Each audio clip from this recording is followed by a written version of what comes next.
Eu já estou quase me arrependendo de ter provocado todos esses temas, né? Porque dá muito mais trabalho pensar em temas assim do que naqueles temas que normalmente a gente ouve na igreja, né? Sábado passado nós começamos essa série e a proposta é abordar algumas dessas questões que a gente em algum momento se faz, mas quase nunca são abordadas assim do púlpito, do culto. E a gente começou tentando descobrir qual o sentido da vida. Já era uma pergunta bastante ampla e difícil de responder. E hoje, sendo o nosso primeiro culto em setembro, a gente traz essa questão, o que a igreja tem a dizer sobre suicídio. Setembro é o mês sugerido para tratar da prevenção ao suicídio, e eu sei que é um assunto difícil, pouco abordado em pregações, mas eu me arrisquei a procurar orientação bíblica, pastoral, para esse assunto que marca, de alguma forma, a história de muitas famílias. E talvez a sua família já tenha algum caso assim também. Existe até um consenso de que não se deve dar muita visibilidade para os casos de suicídio quando eles acontecem, porque pode acabar incentivando aqueles que já têm alguma tendência a cometer o ato. E aí, quanto mais se fala, dizem algumas pessoas, que ajudaria a dar uma epidemia de casos. Mas os estudiosos da área também dizem que é preciso conversar sobre o assunto. Mas não no sentido de explorar o fato em si, mas no sentido de oferecer espaços terapêuticos, de tratamento, de cura, em que as pessoas possam se sentir acolhidas com seus pensamentos, com seus sentimentos, com a finalidade de proteger a vida humana. E eu sei que as pessoas sempre se perguntam sobre o que acontece com alguém que tira a sua própria vida. Essa é a grande questão, pelo menos, que vem para o pastor, né? As pessoas, acontece algo assim e as pessoas perguntam, e aí, pastor, o que acontece? Como vai ser? Salvação, condenação? Porque a gente sempre quer saber o que acontece depois. E existem muitas tentativas de explicar, mas todas elas são especulativas. Todas as tentativas de explicar o que vem depois é especulação, porque a gente não tem acesso ao que acontece do outro lado da eternidade. A gente acessa o que tem aqui. Aqui agora a gente sabe o que tem, mas o que vem depois a gente não pode bater o martelo e dizer fulano foi para o céu, fulano, ciclano foi para o inferno. Porque a gente tem a tendência de julgar, né? Nós queremos dizer se é bom ou se é ruim. Eu já olho uma coisa, eu já estou julgando. A gente quer saber se está certo ou está errado. Mas dizem, né, os especialistas, que a postura de julgamento nesses casos normalmente mais atrapalha do que ajuda. Quando a gente aborda essa questão querendo já julgar de cara, a gente está mais atrapalhando alguma pessoa que tem esse pensamento, que tem essa tendência, do que ajudando. O que a gente sabe? Que a gente pode ter certeza e afirmar pela própria Bíblia, a vida é um presente dado por Deus. Isso a Bíblia fala o tempo todo. E diz que Deus é o Senhor e o doador da vida, foi Ele que nos deu. Ele deu a vida para nós e ainda deseja que a gente valorize esse presente. Porque dentro dos 10 mandamentos, pelo menos um deles está reservado à valorização da vida. A preservação, a promoção da vida. Para nós, na nossa contagem, é o 5º mandamento, né? No contexto luterano, a gente aprende que quando Deus diz não matarás, além de não atentar contra a vida de ninguém, que esse é o fato óbvio, né? Não mate, não atente contra a vida de ninguém. Mas as nossas explicações sempre dizem que devemos ajudar, né? Dar um lado inverso do mandamento. Eu não vou fazer o mal, mas eu posso fazer outra coisa. E aí diz que a gente deve ajudar o nosso próximo, favorecê-lo em todas as necessidades do seu corpo, promovendo bem-estar em todas as áreas, seja ela bio, psico, físico, social e sei lá se tem mais classificações, né? Nesse sentido, o mandamento para nós não é somente de não matar, mas ele pode ser visto pelo lado positivo também. Valoriza a vida, promova a vida, a sua e a do seu próximo. E é com essa intenção que a gente aborda esse tema hoje. Porque aqui do nosso lado, nós moramos, para quem não conhece, está vendo pela internet, estamos aqui do lado da Universidade Federal de Santa Maria. Aqui do nosso lado, na casa do estudante universitário, seguidamente acontecem casos. E eu não conheço dados oficiais, eu nem sei se há dados assim oficiais, mas é uma taxa bastante alta num mesmo lugar. Sempre no mesmo lugar. Todo ano eu ouço casos que aconteceram aqui. E a gente fica sabendo dos casos que realmente que a tentativa deu certo. Porque outras tentativas há e a gente não fica sabendo. Eu já visitei um rapaz, amigo de alguém da igreja, aqui na casa do estudante, visitei mais de uma vez, que havia tentado. Né? Mais de uma vez ele tentou. E era uma situação de vida muito complicada, uma depressão bem severa. Dava para perceber no semblante dele que faltava um sentido para continuar vivendo. E um sofrimento enorme, assim, sentido na alma, reflete também no corpo da gente. Diferentemente do passado, hoje se sabe que uma atitude extrema de atentar contra a própria vida não é algo que se decide em sã consciência, mas é resultado de todo um processo de doença psíquica, doença mental. Normalmente a pessoa vai flertando com o suicídio na intenção de resolver uma dor na alma, que ela não vai conseguindo mais suportar. E aí, num ato extremo, busca salvação ou resolução dos problemas no fato de terminar com a sua vida. E a nossa questão é, como é que a gente lida com situações assim? O texto bíblico de hoje nos ajuda a refletir um pouquinho e compreender algumas coisas a respeito dessa dor da alma. E é uma dor da alma que não é falta de fé. Talvez em algumas pessoas pode ser que falte realmente fé, mas o suicídio é algo que acontece para cristãos e não cristãos. Então vamos combinar, já que não podemos simplificar e dizer, olha, aconteceu isso, é falta de fé. É um problema real que alcança pessoas que creem em Deus, assim como pessoas que não creem em Deus.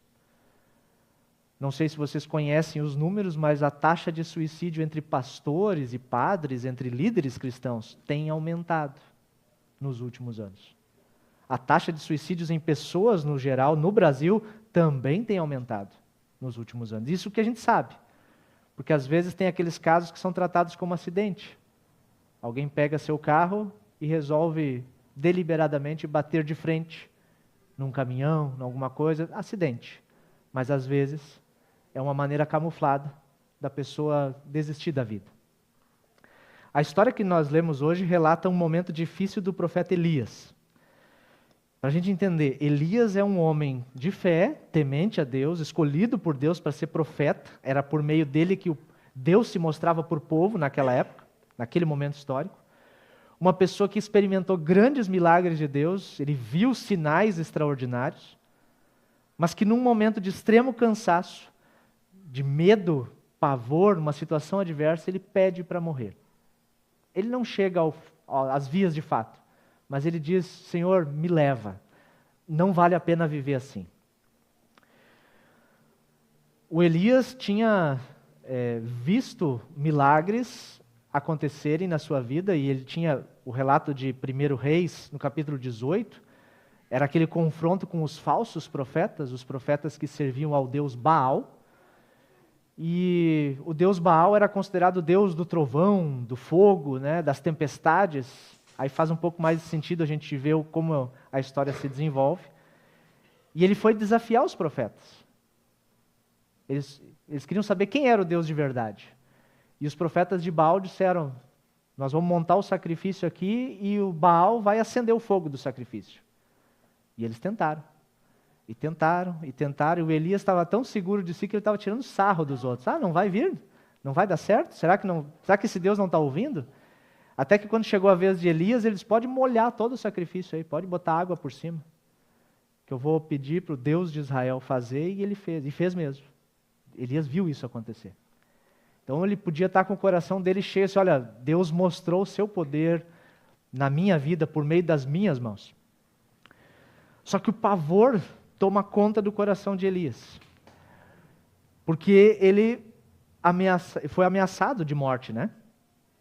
A rainha Jezabel mandou avisá-lo de que, olha, assim como aconteceu com os meus profetas, a Jezabel era discípula de Baal, até amanhã você vai estar no mesmo jeito, você vai morrer.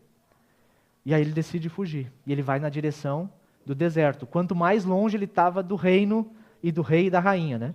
Deixa o ajudante numa cidade, segue sozinho, sem parceria, sem comida, provavelmente sem água, com o sol forte batendo na cabeça. E eu imagino o Elias, profeta, tentando entender por que algum tempo antes Deus tinha feito milagres pela mão dele e agora a sua vida estava em risco. Não fazia sentido. Como muitas vezes as coisas também não fazem sentido para nós. A gente experimenta uma coisa e depois vem outra totalmente o contrário, e a gente diz, por que, Senhor? Elias foi para o deserto, andando um dia inteiro, aí parou, sentou-se na sombra de uma árvore e teve vontade de morrer. Ele se entrega.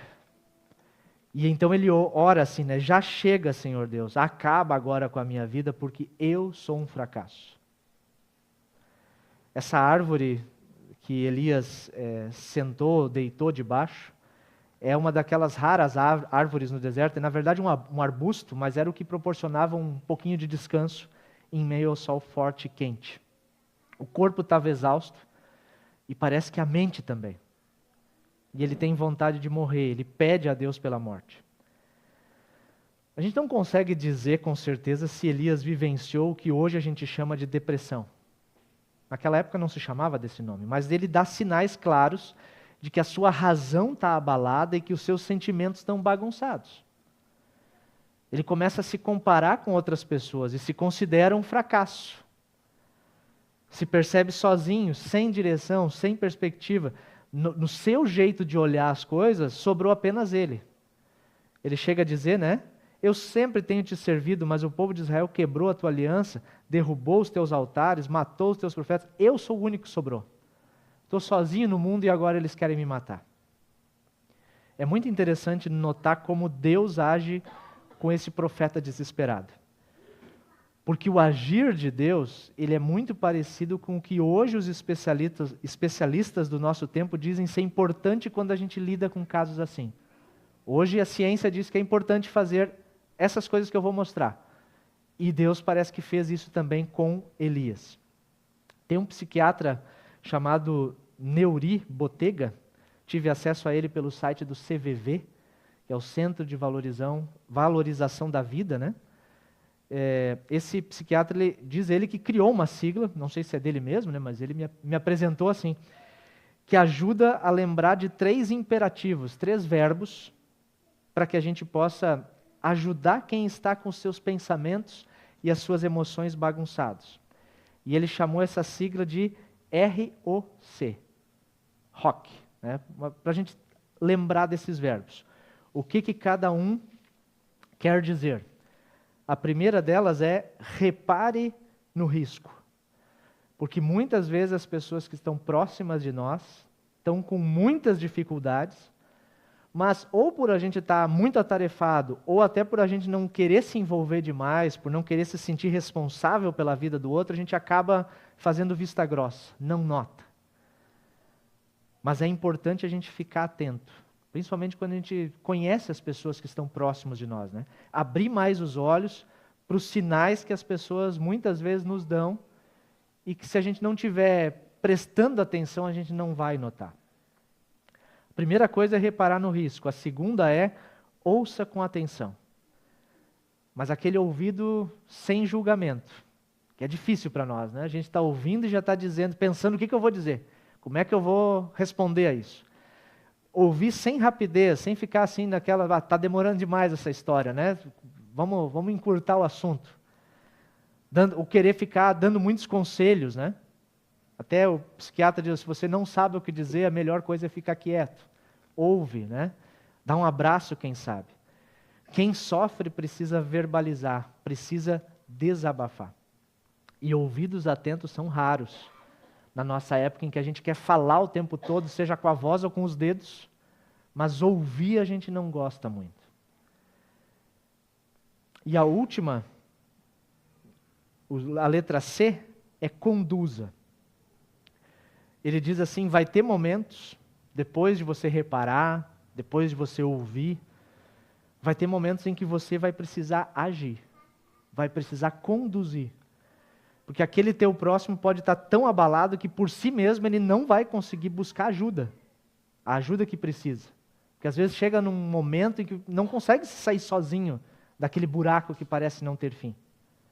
Tem momentos em que a gente vai precisar dar um passo a mais, né? Não vai adiantar dar aqueles tapinhas nas costas depois de ouvir, marca uma consulta, tá? Porque provavelmente a pessoa vai dizer, sim, eu vou marcar, só para você parar de encher o saco. E não marca, né? E só se afunda mais. Talvez vai ter momentos em que a gente vai precisar, olha, eu vou marcar para você uma consulta e eu vou junto com você.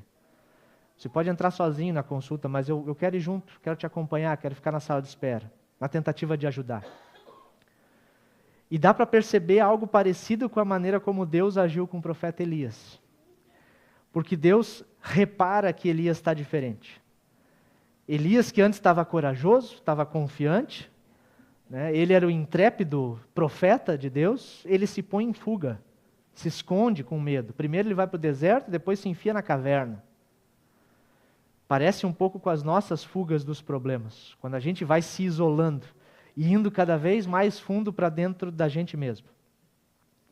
Deus também abre espaços de escuta, para que Elias verbalize o que está dizendo, o que ele está sentindo. O Elias fala dos seus medos, fala da sua frustração, ele se sente como o único que tinha sobrado fiel ao Senhor, e Deus ouve. E no começo Deus não responde nada. Deus não chega dizendo rápido, Elias, você está errado. Deixa falar. Ele ouve mais de uma vez. E não é apenas um ouvir por ouvir. Porque Deus também age e conduz. Primeiro com o anjo, que silenciosamente providencia comida no deserto para o fiel servo solitário, pão assado na pedra, uma jarra de água. Depois Deus o conduz também, com orientação clara do que ele deveria dizer e fazer. Olha, agora você, depois de renovar suas forças, agora você vai ungir novos reis para Israel, para a Síria, e vai escolher e vai ungir até mesmo um substituto para ti. Eu escolhi Eliseu para ficar no teu lugar. Isso quer dizer que a aposentadoria da função de profeta estava chegando. Se ele já estava cansado, Deus está dizendo, vai lá e passa o bastão para o Eliseu. Vai ter um outro profeta no seu lugar. E ainda consola Elias, afirmando que ele não está sozinho. A gente talvez passa despercebido nesse versículo, mas olha, Deus está dizendo, você acha que está sozinho, Elias? Tem ainda 7.000 em Israel que não se dobraram ao Deus Baal. Você acha que é o último que sobrou crente no mundo, nesse lugar que você está? Tem mais 7.000 pessoas. Ou seja, a situação não é tão ruim como Elias estava imaginando. Na nossa época, a medicina e a psicologia já evoluíram tanto que a gente já sabe que processos depressivos e pensamentos suicidas são o que se chama de patologia. É isso, né, Rafa? Médico de plantão aí hoje. É doença. E precisa ser tratado como tal. Simplesmente dizer ou pensar que é falta de fé é um desserviço para a fé em Jesus e para as pessoas que estão sentindo tudo isso. Uma atitude extrema de alguém atentar contra a própria vida não é algo normal, nem considerado natural. É algo antinatural. É uma deficiência, ou é cognitiva, ou é dos sentimentos, ou é comportamental e precisa ser tratado assim. É uma fuga, normalmente, de uma dor que se sente insuportável. E aí a gente fica de novo se perguntando como que a igreja lida com esse assunto do suicídio. A igreja lida de várias maneiras, tratando cada pessoa como sendo única. Não dá para dizer é assim e pronto. Trazendo um pouco de experiência pessoal para vocês, eu lembro bem de uma situação em que eu tive que levar uma pessoa contra a sua vontade, uma pessoa muito querida para mim, da minha família. Eu tive que botar no carro e dizer, nós vamos numa consulta agora. Uma consulta psiquiátrica. Não tinha como sair daquele buraco. E essa pessoa estava enfrentando uma depressão bem séria e não estava conseguindo vencer, não estava nem se percebendo dentro daquele ciclo. Precisava, além do suporte da família que essa pessoa tinha, também de uma bengala, como um psiquiatra uma vez disse, o remédio é uma bengala para te ajudar a caminhar nesse momento de maior dor. Depois de ter reparado e ouvido, eu entendi que eu precisava agir, que eu precisava conduzir também. Tive que fazer isso de maneira forçada. Essa pessoa depois me agradeceu, mas na hora, depois ela me disse, eu tinha vontade de te dar um soco enquanto você ia dirigindo aquele carro. Mas foi necessário fazer. Graças a Deus que aquela fase foi superada. Precisou ser feito um controle contínuo dos níveis de ansiedade para não desencadear problemas maiores de depressão e, quem sabe, algo muito maior. Remédio não é problema, né? Remédio muitas vezes é solução. A gente é que às vezes tem tabu quando fala de questões psiquiátricas, psicológicas, mentais, dos sentimentos. Numa outra situação, num outro lugar em que fui pastor, eu celebrei os ritos fúnebres de um suicida dentro da capela. E isso causou um escândalo. Porque não era comum que as pessoas fizessem os ritos fúnebres por um pastor cristão, ou por um padre, ou sei lá como chamar. Só que eu fiz isso porque essa pessoa participava assiduamente dos cultos. Toda vez que tinha culto lá, ele estava lá, participava do culto, da Santa Ceia. E eu lembro bem dos olhos firmes que aquela comunidade que estava lá naquele dia me olhava enquanto eu procurava trazer a palavra de Deus diante de uma situação trágica para toda a comunidade, mais ainda para a família. Toda a família era muito envolvida na igreja. E aquela família marcada por aquele ato extremo, eu entendi, precisa ser acolhida, precisa ser amada. Aquelas pessoas que vivas estão, precisavam sentir que Deus amava a cada um deles, apesar da situação difícil que tinha se abatido. Afinal, a gente sempre diz que a cerimônia fúnebre não tem a ver com quem faleceu, mas com os vivos, com aqueles que estão lá para serem confortados. A gente costuma tratar situações diferentes com abordagens diferentes, porque uma é a situação de quem tem pensamentos suicidas. A gente vai precisar lidar de um jeito. Quando alguém chega, eu tenho esses pensamentos. Eu estou sentindo algo que não é normal. Outra é a situação de quem conhece ou convive com alguém que tem esses pensamentos. Também tem um outro jeito de abordar, de pensar nisso. E ainda outra é a situação de quem perdeu alguém querido para o suicídio. Porque aí já não há mais nada o que fazer para evitar. O ato é consumado. E a gente precisa lidar com isso também, pastoralmente. Para perguntas difíceis, não tem resposta fácil. Mas existem algumas respostas, né? E o amor de Deus manifestado na pessoa de Jesus, normalmente é a chave que abre as portas de uma nova realidade diante da gente. Seja qual for a situação que for. Se algum dia você perceber que algum pensamento ruim, pensamento assim veio à sua mente, normalmente a gente guarda para si. A gente tem vergonha de falar. Mas eu digo, não tenha medo de falar sobre isso com alguém que você confia. Claro que não vai sair falando aos quatro ventos. Mas alguém que é aquela pessoa especial, que você tem confiança, divide isso. Compartilha isso. O pastor está à disposição para isso também. A gente tem o CVV, Centro de Valorização da Vida, funciona 24 horas por dia, 7 dias por semana e de forma gratuita.